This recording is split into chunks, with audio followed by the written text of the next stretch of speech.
અમે પણ ત્યાં જતા હોઈએ, ધારો કે સાહેબ જોડે જઈએ મળવા માટે, તો તમને એમ લાગે કે સાહેબ શું આમ તમે કંઈ કેમ છો, મજામાં છો, વાત જ ના હોય.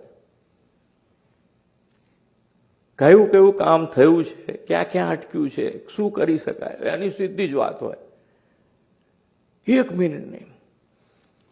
આજે એક અનુભવ મારો હું કહું કે મેં જ્યારે બીજી વખતે અહીંયા આગળ મુખ્યમંત્રી તરીકેના શપથ લીધા ત્યારે હું સાહેબ જોડે બેઠા હતા, એકલા બેઠા હતા.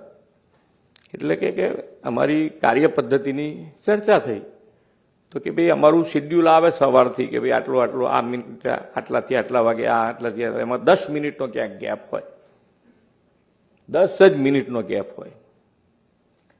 તો કે અમે એમને પાછું મોકલીએ અને કહીએ કે આ 10 મિનિટમાં તમારે શું કંઈક બીજું લઈ શકાય એવું છે લઈ અને કમ્પ્લીટ કરીને લાવો. સાહેબે વાત કરી એટલે મેં સાહેબને કીધું સાહેબ અમારે ઊંધું હોય થોડું. મને કે કેમ ઊંધું હોય?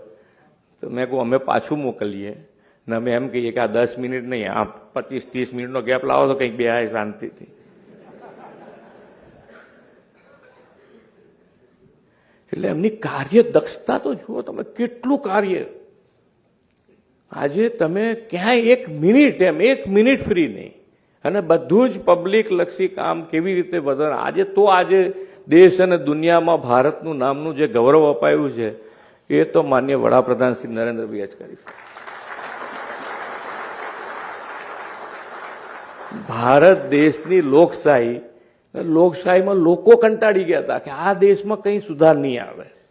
લોકોએ માની લીધેલું હતું કે આમાં કંઈ હવે બરકત નહીં જ રહે.